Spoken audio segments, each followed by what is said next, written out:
सबसे ज़्यादा लतीफ़े पाकिस्तान में किस पे बनाए जाते हैं? पठानों पे। क्यों बनाए जाते हैं? ये एक सोची समझी साजिश है। जब 1995 के बाद मोबाइल इंट्रोड्यूस होना शुरू हुए पाकिस्तान में, तो जितने फॉरवर्डेड मैसेजेस होते थे वो लतीफ़े होते थे। क्यों?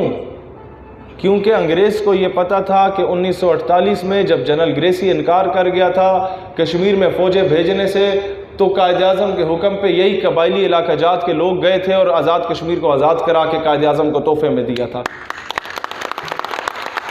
उसके बाद जब रूस इधर आया था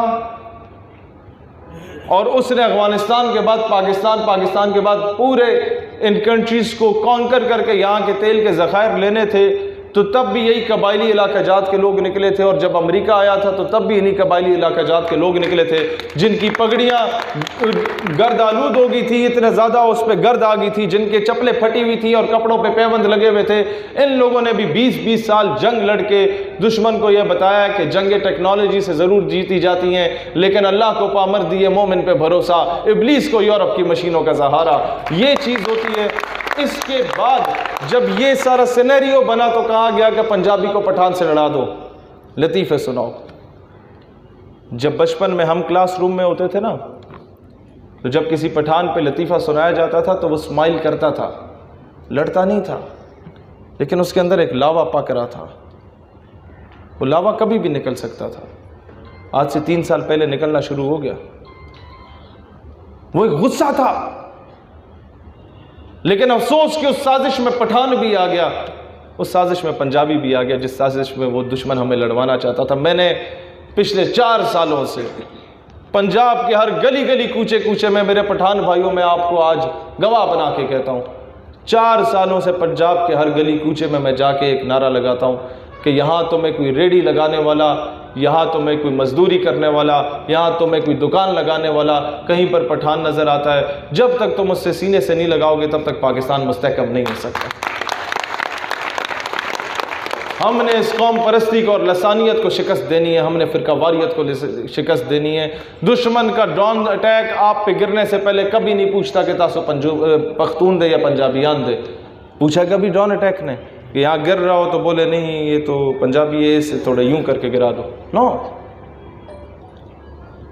मस्जिद में धमाका करते वक्त कभी मसलक नहीं पूछा जाता, लेकिन हमें इस बंदर बांट में डाल दिया गया, हमें तकसीम कर दिया गया ताकि दुनिया चांद पे पहुंच जाए। ये अभी तक मुनाजरे करते रहे 6-6 घंटे बैठ के कि जनाब कैसा करना चाहिए, कैसा नहीं करना चाहिए।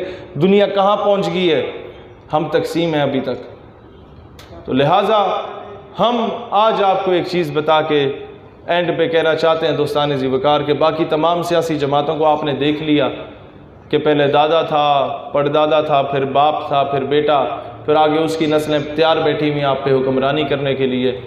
दोस्तान ज़ीवकार, उनसे आप सिर्फ एक सवाल पूछें, क्या आपके MNA बनने के बाद आपका बच्चा भी सरकारी स्कूल में पढ़ेगा टाट पे बैठ के जहाँ मेरा बच्चा पढ़ता है? अगर हाँ तो जनाब वोट आपका, और अगर वो आए बाएँ शाएँ करने लग जाए तो उन्हें बोला जनाब वो रक्षा होता है, क्या होता है, ठीक है ना जी, उसे बोलो फिर जनाब आपकी छुट्टी है। अगर मेरे बच्चों के मुस्तकबिल के बारे में आपने नहीं सोचा तो फिर जनाब हम अपने मुल्क का मुस्तकबिल तबाह नहीं करना चाहते। रिश्वत कल्चर है, रिश्वत कल्चर को ख़त्म करने के लिए जब तक आप इन रिश्वत खोर दलालों को चौकों पे नहीं टांगते, ऐसे कानून नहीं लाओगे, तब तक पाकिस्तान में थाने कचहरी कल्चर को ख़त्म नहीं किया जा सकता, इसको तब्दील नहीं किया जा सकता। जब एक चोर की सज़ा होती है, आपको कानून का रखवाला अगर बना के वर्दी पहनाई गई है तो इसलिए पहनाई गई है कि जनाब आपने लोगों को रोक के उसका लाइसेंस पूछना है, गाड़ी के कागजात पूछना है, आपने ये नहीं पूछना कि तुम्हारी जेब में 500 या 1000 का नोट है। दोस्तान ज़ीवकार, ये चीज़ें अब दलेर बनने की ज़रूरत है।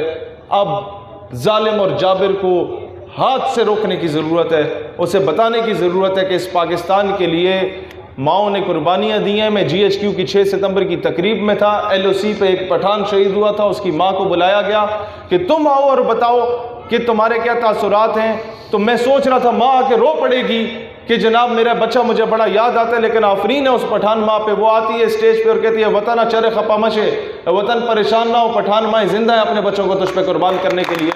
उस पठान माँ के साथ या साउथ पंजाब की उस माँ के साथ जिसका एक बेटा अभी सियाचिन पे शहीद हो के उसकी मैयत पहुंचती नहीं है कि दूसरे बेटे को तैयार कर रही होती है कि तुम भी जाके मुल्क के लिए शहादत दो, उस शहादतों का ये सिला दोगे कि यहाँ पर चौकों चौराहों पे खड़े होके गरीब आवाम को लूटा जा रहा और उस करप्ट ऑफिसर्स की वजह से लोगों को पाकिस्तान से बगावत पे उकसाया जाता है, लोगों को मुल्क मुखालिफ किया जाता है कि ख्वाजा सरा के हकूक़ के लिए तो सबसे ज़्यादा पीपल्स पार्टी को आवाज़ उठानी चाहिए थी कि वो अवामी पार्टी खुद को बोलती है और वो कहती है कि हम रोटी कपड़ा मकान की बात करते हैं, उनकी बात नहीं की गई। हम कहते हैं हम वाहिद सियासी जमात हैं जो इंशाअल्लाह ताला सरकारी नौकरियों में भी इनको कोटा देंगे कि ये अल्लाह की मखलूक है, कोई इसको हकारत की निगाह से ना देखे और ज़रूरत पड़ी तो लड़काने से कराची से इलेक्शन भी लड़वाएंगे इंशाअल्लाह ताला इनको, ताकि बराबरी की सतह पे सबको हक दिया जा सके यहाँ पर पाकिस्तान।